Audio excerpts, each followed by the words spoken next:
The whispers stopped when I approached the casket. Through my black veil, I could see her front row, dabbing tears with a monogrammed handkerchief. My husband's mistress, wearing diamond earrings he'd purchased with our joint account while giving me a kitchen mixer for Christmas. I, Abigail Taylor, stood motionless as the pastor spoke hollow words about a man no one truly knew. Not even me, his wife of 23 years. My son Ryan squeezed my hand, mistaking my rigid posture for grief rather than the cold, calculated rage that had crystallized within me over the past 4 months. "You're doing great, Mom," he whispered. If only he knew what I'd discovered. If only he knew what I'd planned. Have you ever uncovered that the person sharing your bed had been living a complete lie? That every anniversary dinner, every family vacation, every goodnight kiss was just another performance in their elaborate deception? When the man you've loved for over 2 decades has maintained a secret life, complete with hidden phones, offshore accounts, and promises of a future with another woman, how do you even begin to sort through what was real and what was fiction?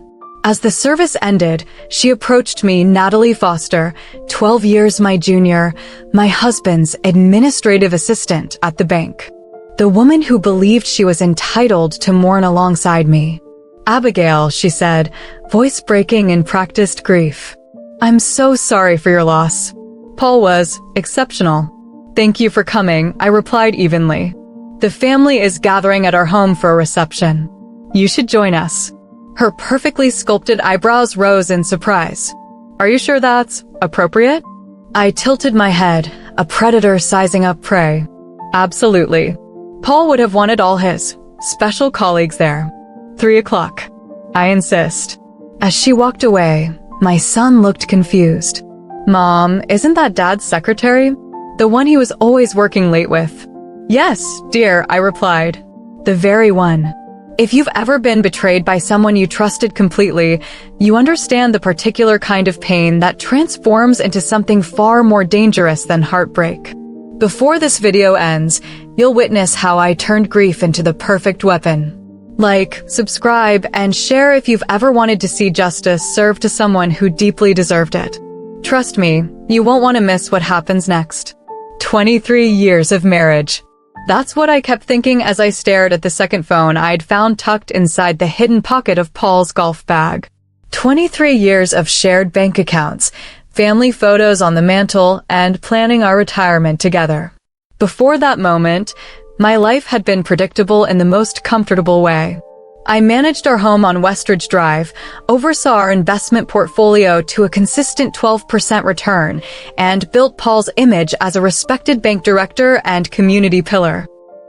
I was the woman who coordinated the charity galas, remembered everyone's birthdays, and made sure our son Ryan had everything he needed for college. Our Tudor-style house in the prestigious Westridge neighborhood was Paul's idea. He said we needed to maintain appearances. I preferred something cozier, but I understood the importance of image in his position. I thought we were partners.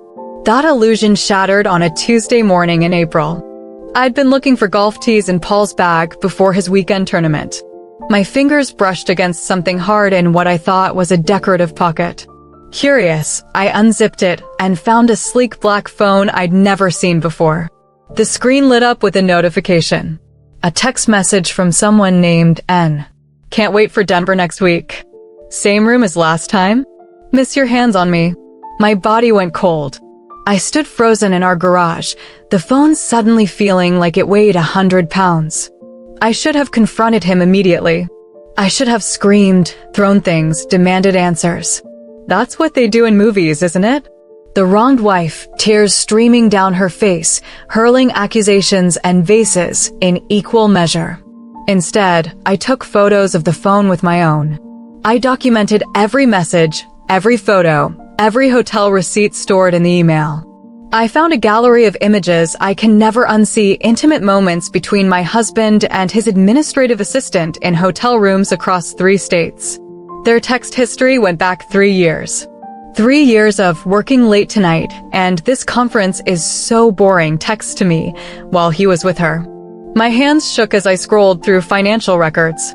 Transfers to accounts I didn't recognize. Restaurant receipts for places we'd never been together. A purchase record from Tiffany's for $8,700. Those teardrop diamond earrings she would later wear to his funeral. I carefully returned the phone exactly as I'd found it. Then I walked upstairs to our bedroom, closed the door, and sat on the edge of our king-sized bed, the same bed where we'd made love, raised a child, and apparently where he'd perfected his lies. I didn't cry. Not yet. Something strange was happening to me. The pain was so intense, so all-consuming that it transformed into something else entirely. Something cold and precise, like a diamond forming under pressure. I had options. I could confront him, demand a divorce, expose him publicly. I could destroy our family in one explosive moment. Or I could be strategic. Know your enemy and know yourself, my father used to say, quoting Sun Tzu. My father, who taught me chess when I was 8, always emphasized thinking 5 moves ahead. So I decided to play the long game. The next day, I called Margaret Winters, a forensic accountant who'd helped a friend through her divorce. I told her I was planning a financial surprise for our anniversary and needed a complete analysis of our assets without Paul knowing. Just between us, I think Paul might be planning something similar, I lied. I want to beat him to it. She laughed. Your secret's safe with me. Next, I contacted Benjamin Hughes, a private investigator recommended by a college friend. I paid his retainer in cash withdrawn in small amounts over several weeks. I need everything, I told him. Where he goes, who he meets, all financial transactions, property holdings, the works. Suspecting infidelity, he asked bluntly. Already confirmed, I replied. I'm looking for what I don't know yet. All while sleeping beside Paul every night. All while smiling across the dinner table, planning Ryan's graduation party, and playing the role of contented wife. I became an actress worthy of an Academy Award. I maintained our normal routine, morning coffee together, text messages during the day, dinner conversations about the bank. I asked about his colleagues, including Natalie, with just the right amount of casual interest. How's that new project going? The one Natalie's helping with. Fine, he'd say, never suspecting that I knew exactly what project they were working on. The reports started coming in.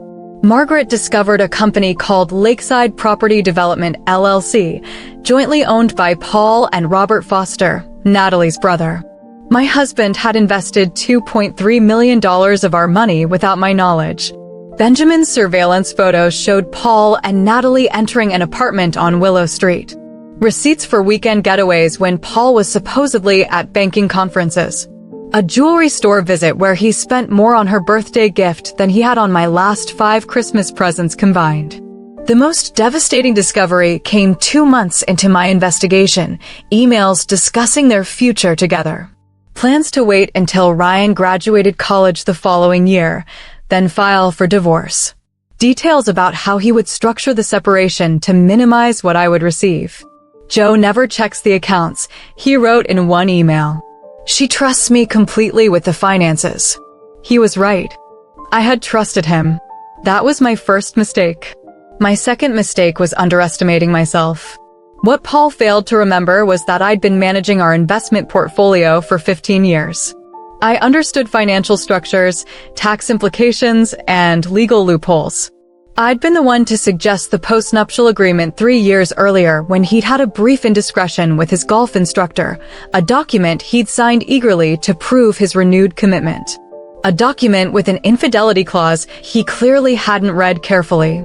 I was preparing my case meticulously, planning to confront him after Ryan's graduation, when fate intervened. Paul collapsed on the 18th hole at Ridgeview Country Club. Cardiac arrest, sudden and complete. His golf partners described it as shocking, no warning signs, no chance for goodbyes. I received the call on a sunny Thursday afternoon while reviewing offshore account documents Benjamin had uncovered. For one breathless moment, I felt nothing at all. Then a complex wave of emotions, grief, shock, relief, and something else I couldn't name. The man I had loved was gone. The man who had betrayed me was gone. I would never get the confrontation I had planned, the admission I deserved, the apology that wouldn't have changed anything but might have given me closure. Instead, I had evidence. I had leverage. And I had something Paul and Natalie never expected me to have, complete awareness of their scheme.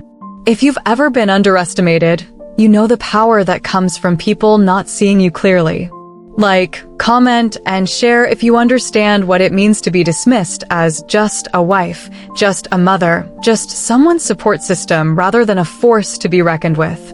Because what happened next would prove that the most dangerous person in the room is often the one no one is watching.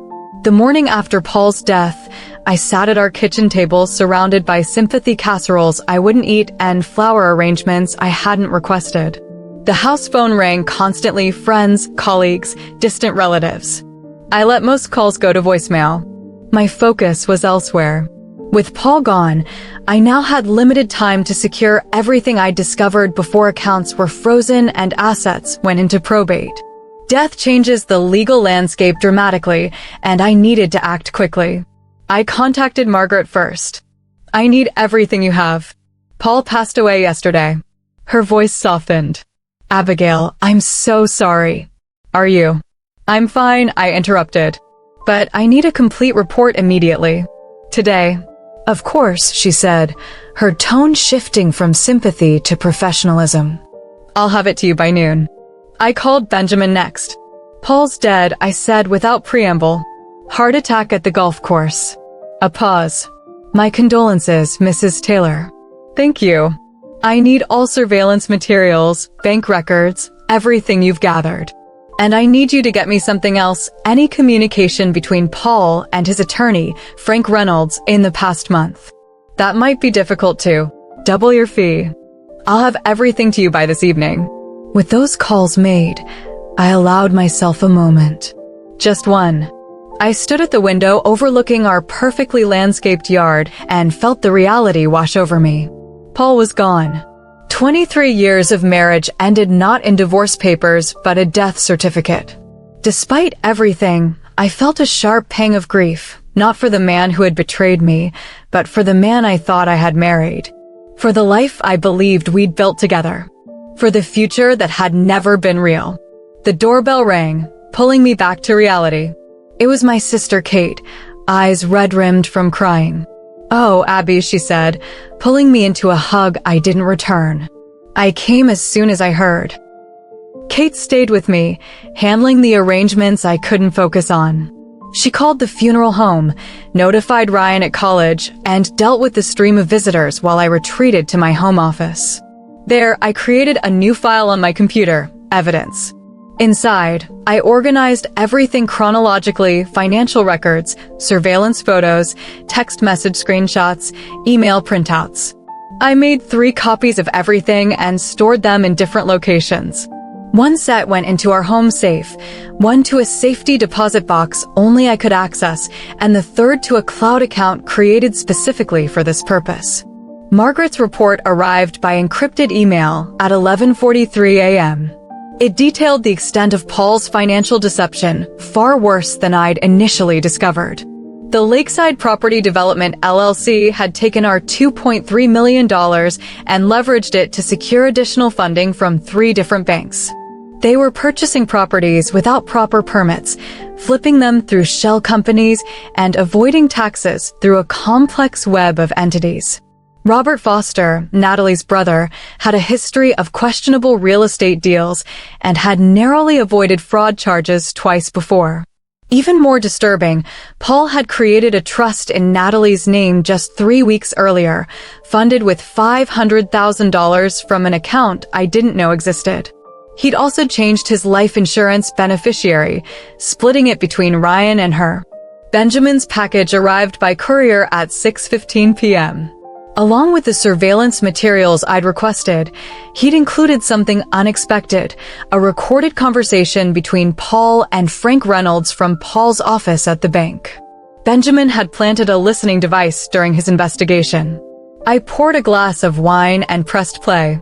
"Frank, I need this done quickly," Paul's voice filled the room. "The new will, the trust for Natalie, everything." Paul, you need to slow down, Frank replied. This is a significant restructuring of your assets. Abigail would have grounds to contest. Abigail won't contest anything because she won't know until it's too late.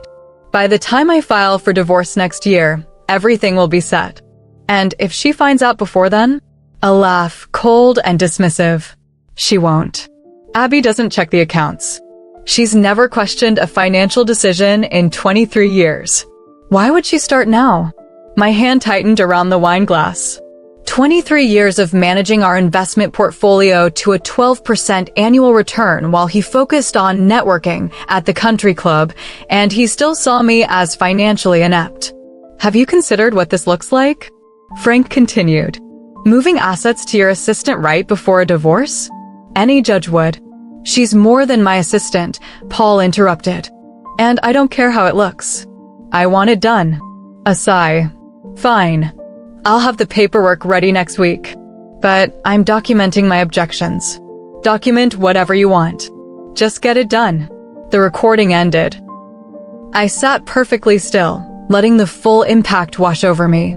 Not only had Paul betrayed me personally, but he'd actively conspired to strip me of my financial security. The next morning, I received a call from Special Agent Drew Matheson of the FBI. Mrs. Taylor, I'm sorry for your loss. I was hoping to speak with you regarding some financial matters connected to your husband's business activities. I felt a cold satisfaction. Let me guess, Lakeside Property Development? A pause. Yes. How did you? I've been investigating it myself for the past 2 months, Agent Matheson. I think we should meet.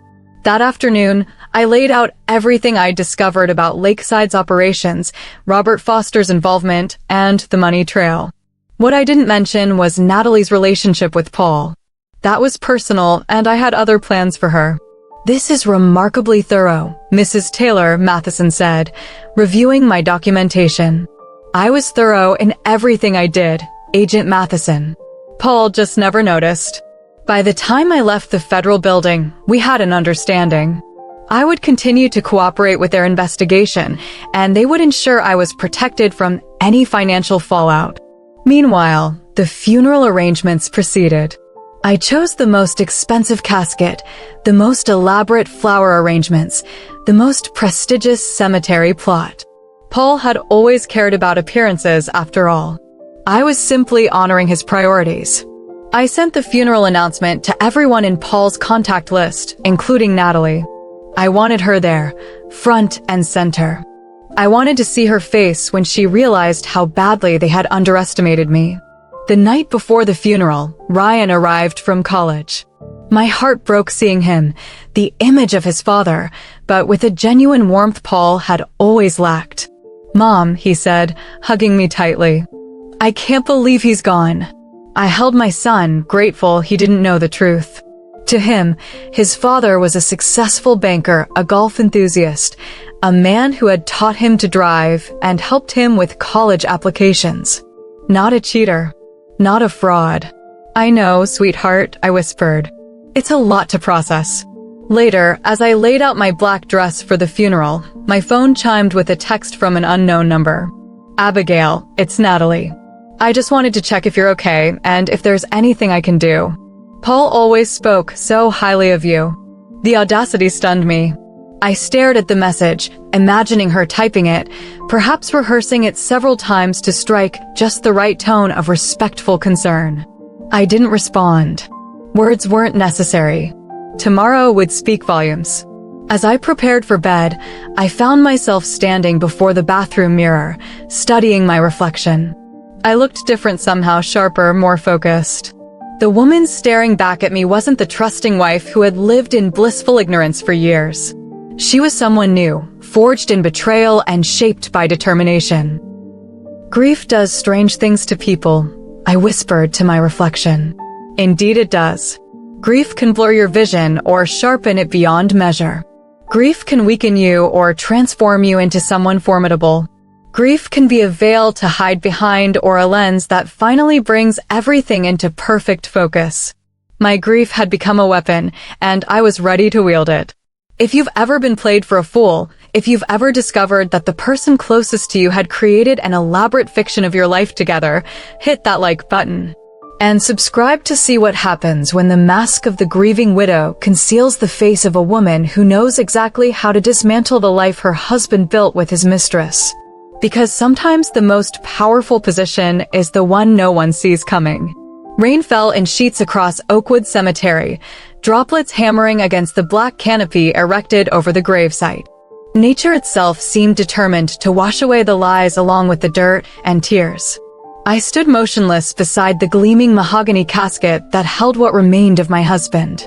Ryan beside me, his young face etched with genuine grief.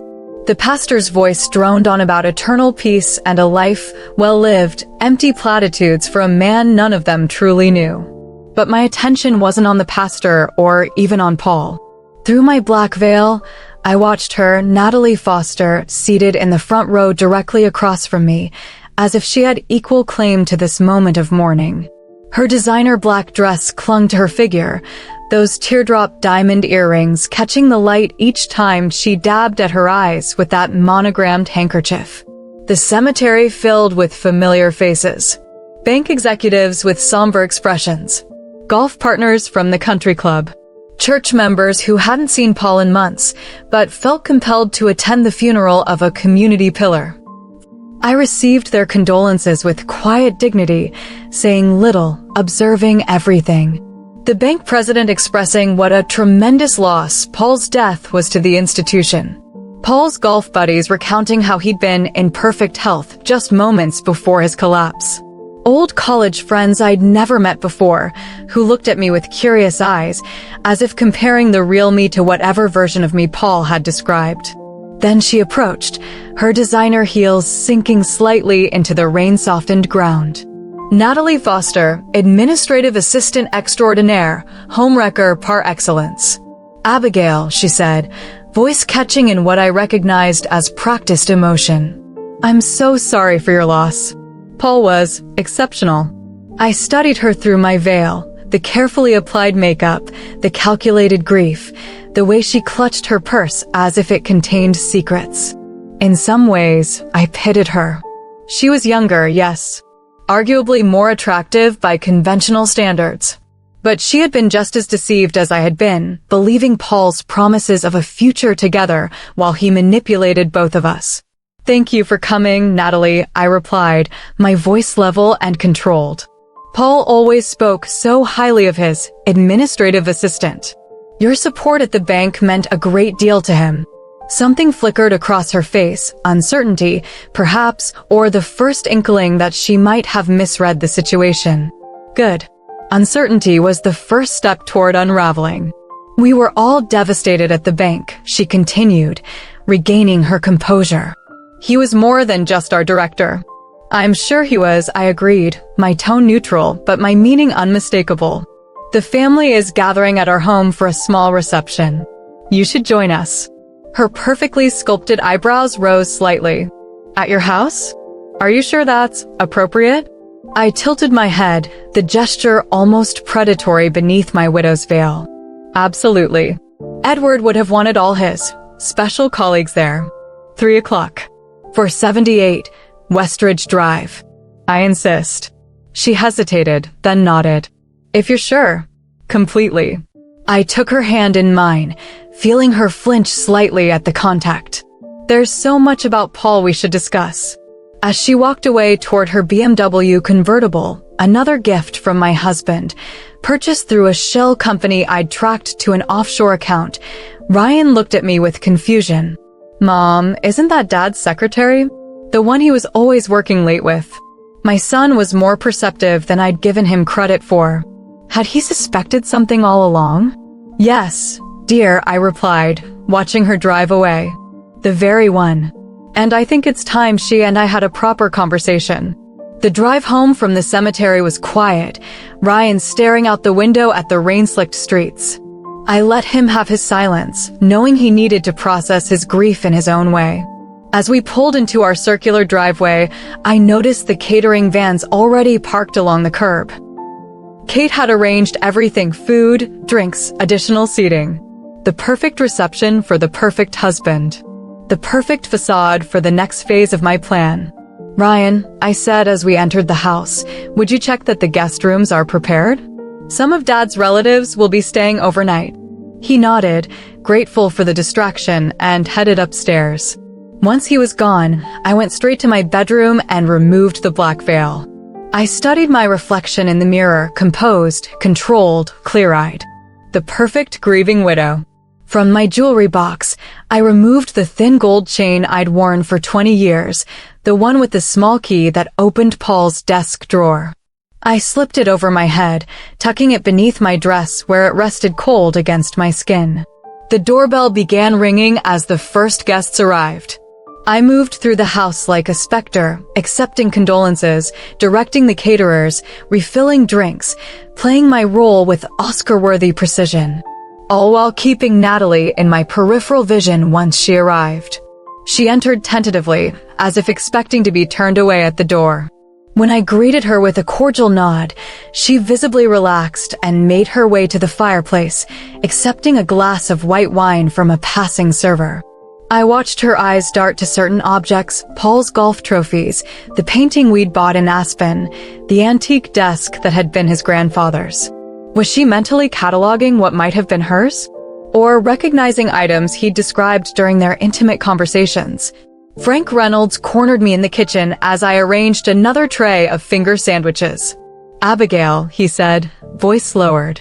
"When you're feeling up to it, we should discuss Paul's estate. The firm is here for you, whatever you need." I set down the serving platter and turned to face him. Frank had always been kind to me, if somewhat condescending. The type of man who explained simple concepts to women as if unveiling profound mysteries. "Actually, Frank, I'd like to do it tomorrow morning," I replied. "9 a.m. at your office?" His bushy eyebrows shot up in surprise. "So soon?" "You've barely had time to." "I've had all the time I need," I interrupted, my tone leaving no room for argument. "Tomorrow works best with my schedule." If you've ever had to maintain a mask of civility while plotting justice, hit that subscribe button. The game was just beginning, and Natalie Foster had no idea she was already losing. Because sometimes revenge isn't served hot or cold, it's served with a smile and an invitation into your home. Our Tudor-style home in Westridge filled with the murmur of somber voices and the cloying scent of funeral flowers. Every room seemed to pulse with memories I now questioned. The staircase where we'd posed for Christmas cards. The living room where we'd entertained clients and friends. The study where he'd made late-night calls I now knew weren't work-related. Kate had transformed the living and dining rooms for the reception, tasteful floral arrangements, elegant food stations, and a memorial display of Paul's life. Wedding photos, family vacations, golf tournament trophies. A curated history that told only half the story. I moved through the spaces like a ghost in my own home, accepting condolences, directing the caterers, refilling drinks. All while keeping Natalie in my peripheral vision. She stood awkwardly by the fireplace, wine glass clutched like a shield, trying to look like she belonged among our family photos and shared history. Several of Paul's colleagues from the bank approached her, their interactions stiff and formal. Did they know? I wondered. Were there whispers about the bank director and his young assistant? Office gossip I hadn't been privy to? Ryan stayed close to me, his presence both comforting and constraining. I couldn't execute the next phase of my plan with my son hovering nearby. "Sweetheart," I said gently, "why don't you show your cousins the photo albums in the den? I think they'd appreciate seeing some of the family vacation pictures." He hesitated, his protective instinct evident. "Are you sure you'll be okay?" "I'm fine," I assured him. "I just need to speak with some of Dad's colleagues about practical matters." Once Ryan disappeared into the den with his cousins, I made my way toward Natalie.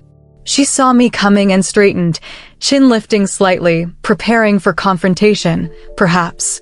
Before I could reach her, Frank Reynolds intercepted me. "Abigail," he began, voice lowered, "I know this isn't the time, but there are some matters regarding Paul's estate that we should discuss privately." "9 a.m. tomorrow at your office, Frank," I replied firmly. "We can address everything then." His face registered surprise at my businesslike tone. "Of course. It's just that there are certain aspects of the will that might be unexpected. I met his gaze directly. I doubt anything about Paul could surprise me now.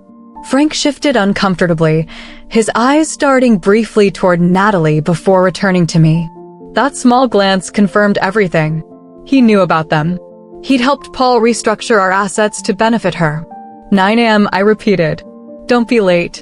As Frank retreated, I continued toward Natalie, who was now examining the built-in bookshelves beside the fireplace, running her fingers along the spines of leather-bound classics Paul had never read. Looking for something specific? I asked, my voice making her jump. Just admiring the collection, she replied, composing herself. Paul mentioned you were quite the reader. Did he? I smiled thinly. How interesting that you and my husband discussed my reading habits. Her cheeks flushed slightly. We talked about many things at work. He was very proud of you. I'm sure he was, I replied, adjusting a framed photo on the shelf. Paul and me on our 20th anniversary, his arm around my waist, both of us smiling. Would you like a tour of the house? Since you've heard so much about it. The invitation clearly caught her off guard. Oh, I wouldn't want to impose. I insist, I said, gesturing toward the hallway. Paul would have wanted you to see the home he was so proud of. She followed reluctantly as I led her through the formal dining room with its crystal chandelier and into the sunroom overlooking the garden. I pointed out architectural details, mentioned renovation dates, recounted dinner parties we'd hosted, playing the perfect hostess while watching her discomfort grow. And this, I said, opening double doors at the end of the hallway, is Paul's study. The room was masculine and traditional, dark wood paneling, leather chairs, walls adorned with his diplomas and professional accolades. A large desk dominated the space, its surface meticulously organized even in death. Paul had always been fastidious about his workspace. Natalie hesitated at the threshold. Maybe we shouldn't. Please, I gestured for her to enter. I spend so little time in here. It would be a shame for it to sit empty and unused. She stepped inside, her eyes moving rapidly around the room as if searching for something. Evidence of herself, perhaps? A photo hidden in a drawer? A keepsake tucked behind a book? He spent many late nights working here, I commented, watching her closely. Banking regulations. Investment strategies. Client meetings. At least, that's what he told me. Her fingers traced the edge of his desk, lingering on the brass desk lamp he'd been so proud of. He was dedicated to his work. Among other things, I agreed, moving to stand by the window. Tell me, Natalie, what exactly did Paul tell you about our marriage? The directness of my question made her freeze. I don't know what you... Let's not waste time with denials, I interrupted calmly.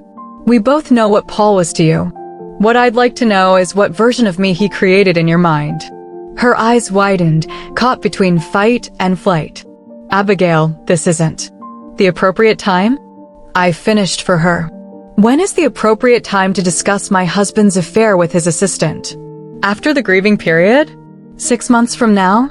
A year. She set down her wine glass with a sharp click against the desk surface. I should go.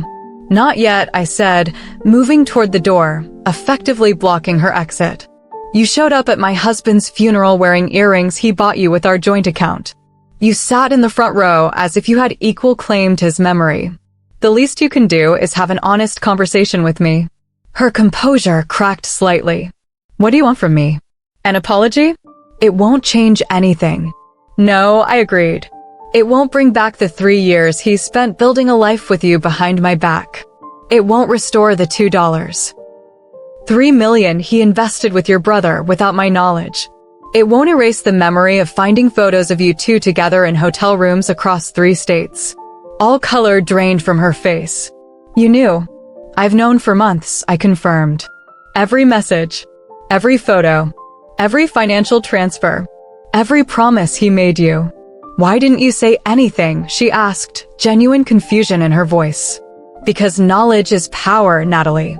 And I needed to understand exactly what I was dealing with before I made my move. She glanced toward the door, calculating her escape. I should really... We're not finished, I said firmly. After everyone leaves. 9 o'clock. You and I will have a proper conversation about Paul's estate and your role in it. My role? Her voice rose slightly. I don't have any. The condo in Riverside Heights?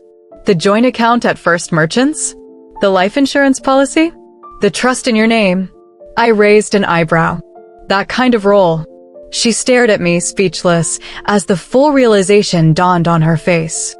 I didn't just know about the affair, I knew everything. 9 o'clock, I repeated. In this room. After the others leave. I turned and walked out, leaving her alone in Paul's study to contemplate exactly how badly she had underestimated me. Back in the reception, I found Ryan looking for me. Mom, are you okay? You disappeared for a while. I smoothed his hair, so like his father's. I'm fine, sweetheart. Just showing one of Dad's colleagues his study. She needed a moment alone. He glanced over my shoulder, spotting Natalie as she emerged from the hallway, visibly shaken. That secretary again? What's her deal? That, I said quietly, is exactly what we're going to find out.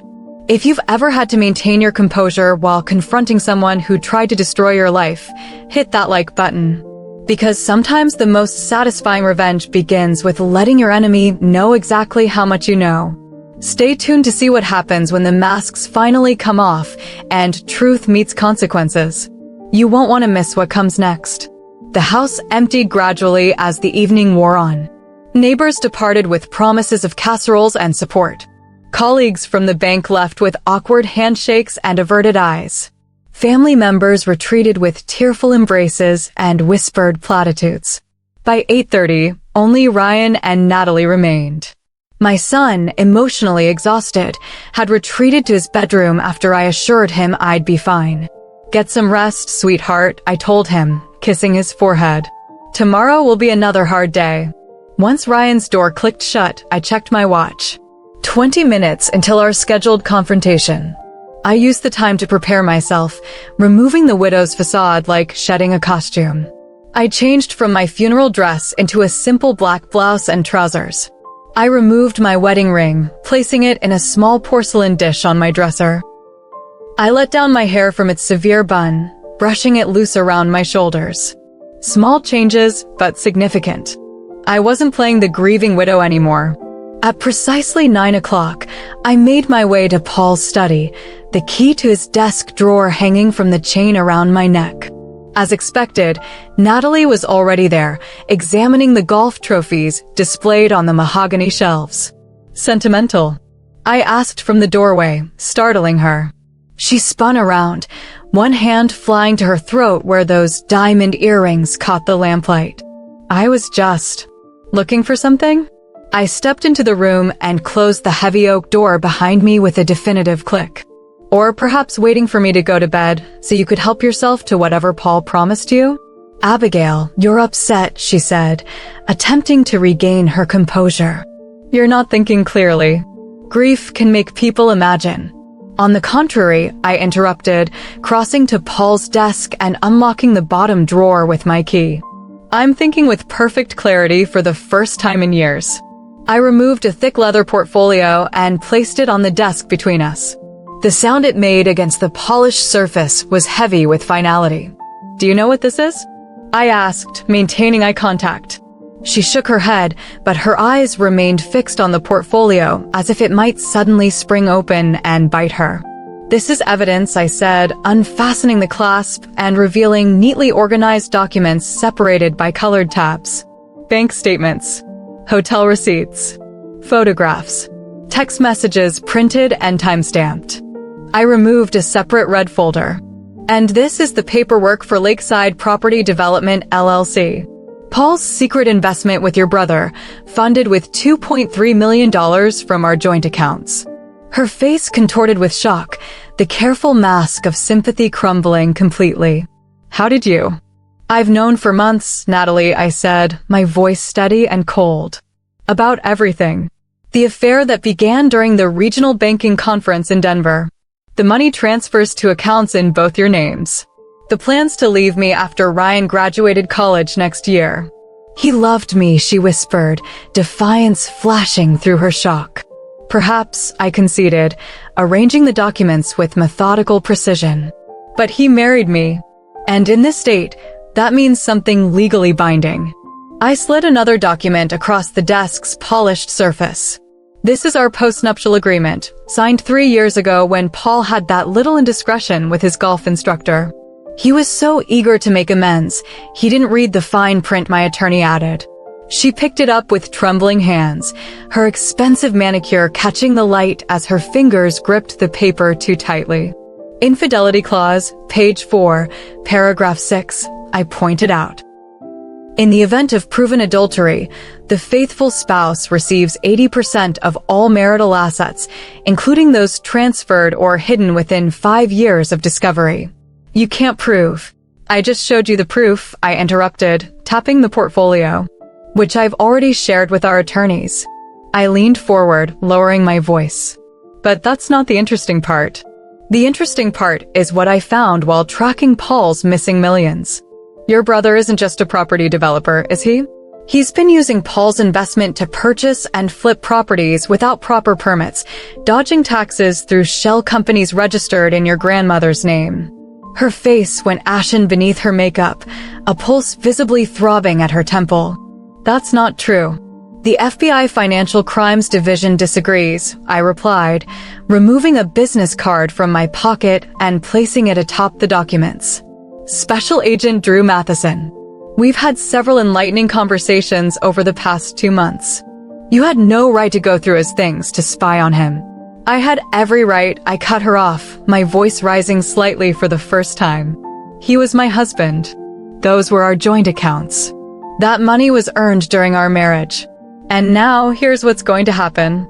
I closed the portfolio with a decisive snap and folded my hands atop it. You're going to disappear from my life, my son's life, and this town. Whatever Paul promised you dies with him. The condo in Riverside Heights? Already in legal dispute. The joint account he opened at First Merchants?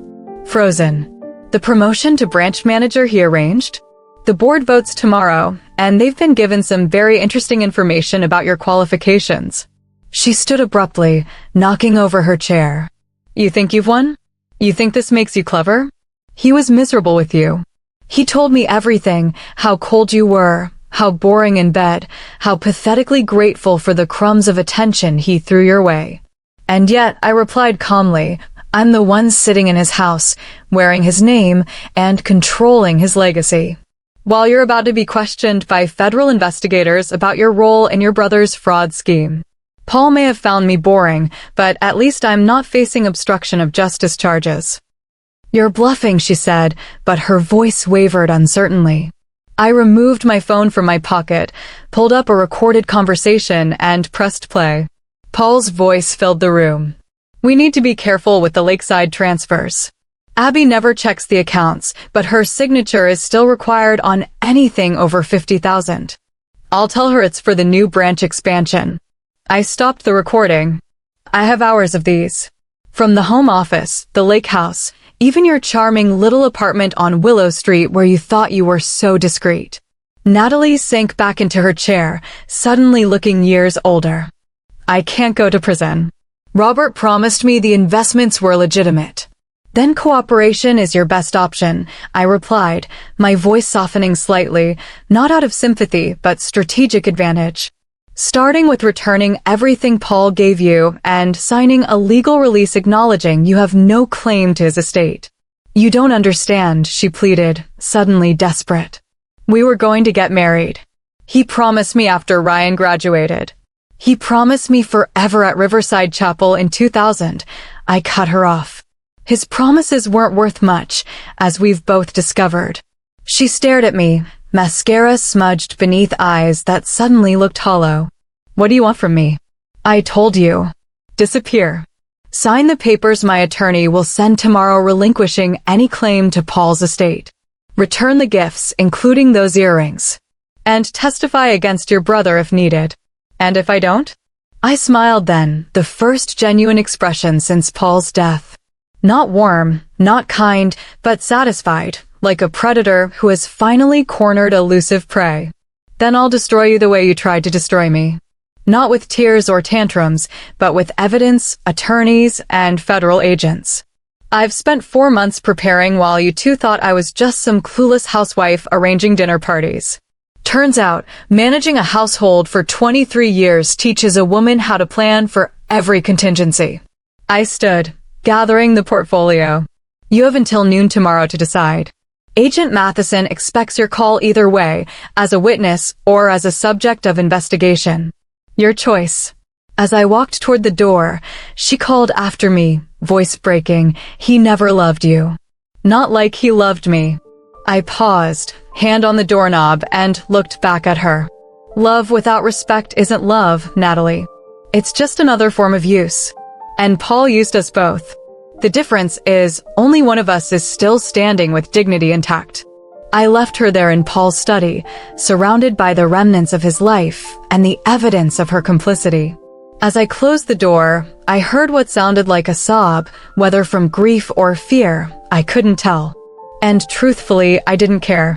If you've ever had to reclaim your power from someone who tried to diminish you, hit that like button. Because sometimes justice doesn't come from courts or karma. It comes from your own refusal to be victimized. And subscribe to see what happens when a woman who's been underestimated finally shows her full strength. The confrontation was just the beginning. Wait until you see what happens next.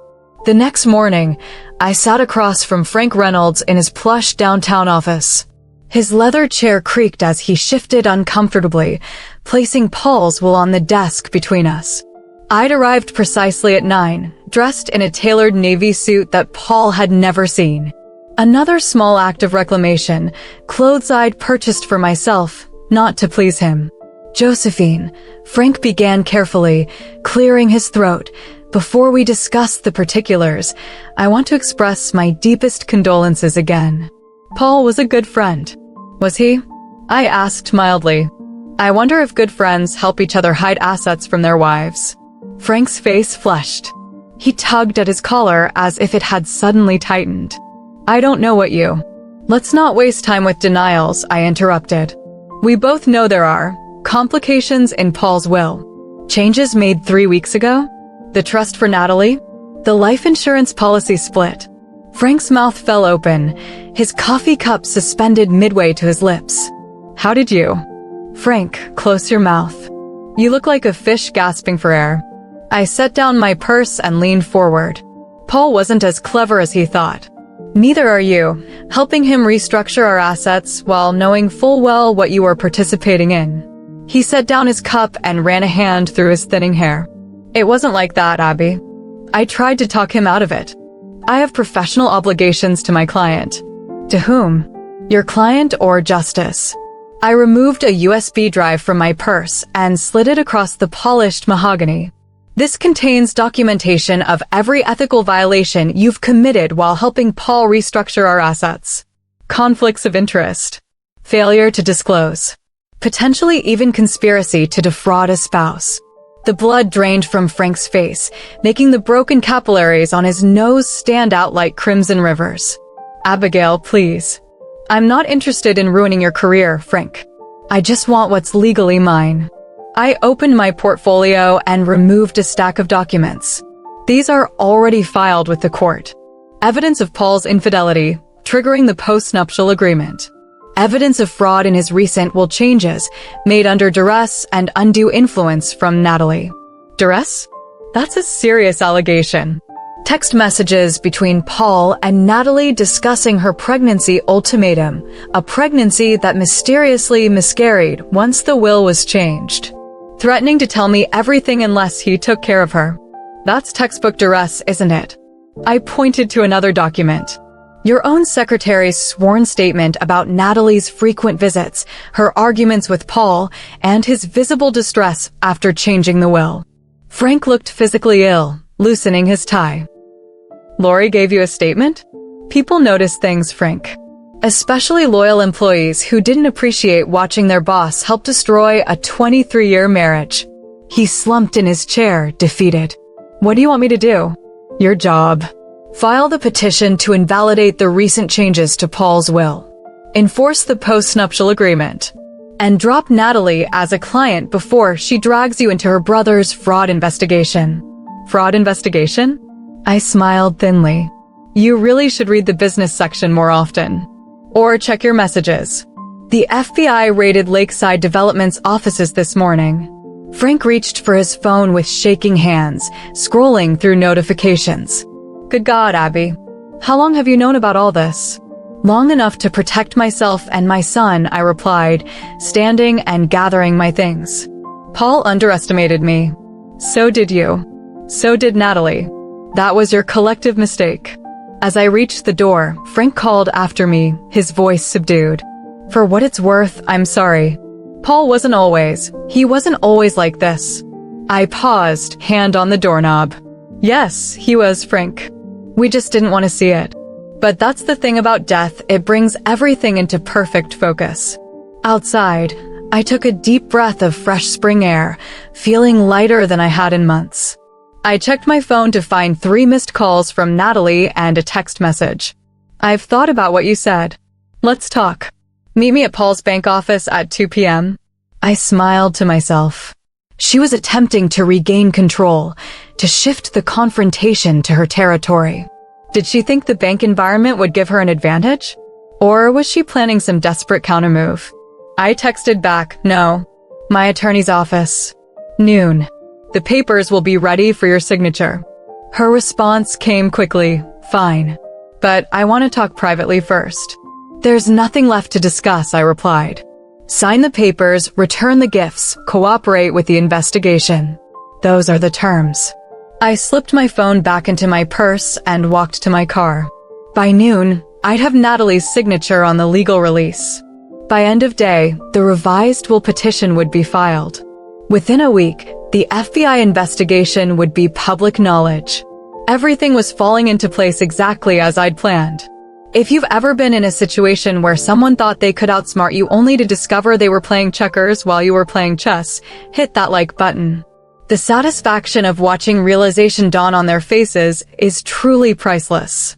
And subscribe to see how this story concludes.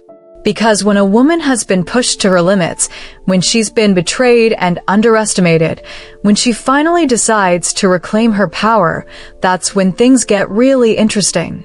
6 months later, I stood on the observation deck of our, now my lake house, watching autumn leaves dance across the water in brilliant shades of crimson and gold. Ryan was home from college for the weekend, fishing off the dock with his girlfriend. The worst of the grief had passed for him, though questions about his father lingered. My phone buzzed with a text from my attorney, Barrett settlement complete. All claims withdrawn. NDA signed. Another message followed. Her brother took a plea deal. She's relocated to Phoenix. It's done. I exhaled slowly, feeling a weight lift that I hadn't even realized I was still carrying. It was finally over. The months following Paul's funeral had been busy. The bank had conducted an internal investigation, resulting in the board asking Natalie to resign. The FBI investigation into Lakeside property development had gone public, forcing Robert Foster to accept a plea deal to avoid a longer sentence. And Paul's revised will had been successfully challenged, with the court upholding our post-nuptial agreement. Throughout it all, I'd protected Ryan from the worst of it. He knew his father had made some questionable financial decisions, but I'd spared him the details of the affair. He didn't need his memories tainted more than necessary. The lake house had been Paul's pride and joy, the one place he'd never brought her, perhaps out of some twisted sense of respect for our family traditions. Now it was mine, along with nearly everything else he'd built. Not because I'd been vindictive, but because I'd been prepared. The wind picked up, carrying the scent of pine and wood smoke across the water. I closed my eyes, remembering the last time we'd been here as a family, Paul distracted, constantly checking his phone, while Ryan and I tried to pretend everything was normal. How desperate I'd been then to hold on to the illusion of our perfect life. That evening, as Ryan and his girlfriend prepared dinner in the kitchen, I sat on the deck with a glass of wine, watching the sunset paint the lake gold and crimson. The silence felt peaceful rather than empty. I thought about Natalie, starting over somewhere in the desert, stripped of the life she'd tried to steal from me. The confrontation in my attorney's office had been brief but decisive. She'd arrived looking defiant, but left broken, signing away any claim to Paul's estate, agreeing to return all gifts, and committing to cooperate with the FBI's investigation into her brother's business dealings. I didn't hate her anymore. Didn't hate Paul either, though the betrayal still stung when I let myself dwell on it. But I'd learned something valuable from the whole ordeal. Being underestimated was actually my greatest advantage. They'd both seen what they wanted to see, a devoted wife, a homemaker, someone who could be easily deceived and then discarded. Neither had bothered to look deeper, to recognize the woman who'd managed their finances, organized their lives, and built their social standing. The woman who noticed when numbers didn't add up, when stories didn't align, when patterns changed. My phone buzzed again.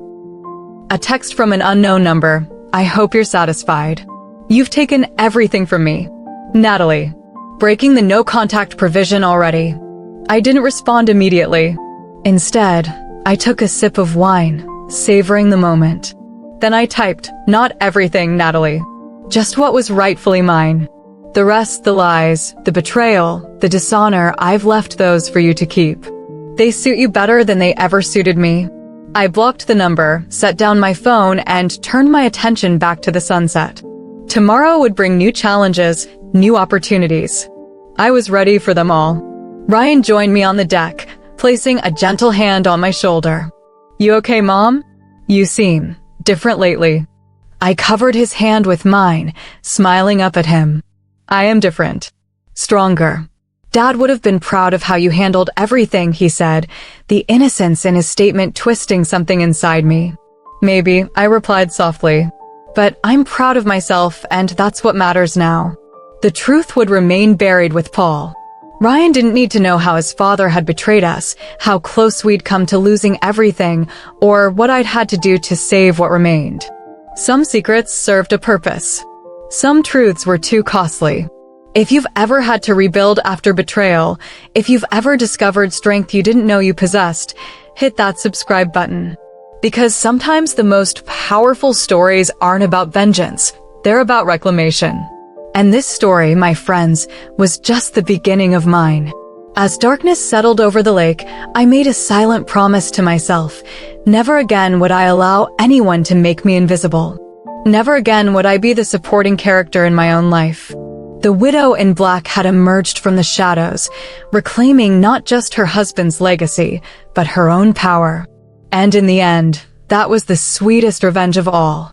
The journey from discovery to resolution had changed me fundamentally. I was no longer the woman who accepted whatever scraps of attention my husband deigned to give me.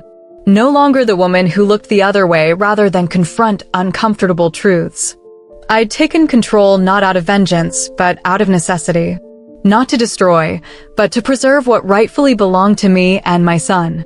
In doing so, I discovered aspects of myself I never knew existed: strength, resilience, strategic thinking, and an unwavering resolve.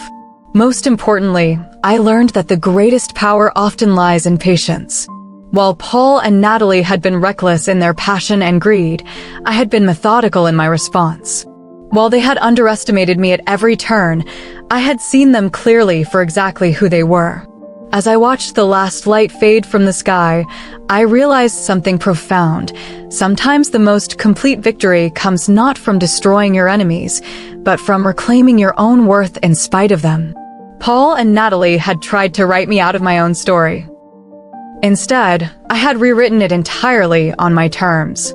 The betrayal that could have broken me had instead forged me into something stronger, more defined, more authentically myself. If you're watching this and feeling undervalued, overlooked, or taken for granted, remember this: your greatest strength may be invisible to those who think they know you best. Your power lies not in what others see in you, but in what you know about yourself. Hit that subscribe button and join our community of people who refuse to be diminished, who choose reclamation over resignation, who understand that sometimes the best revenge is not just surviving, but thriving.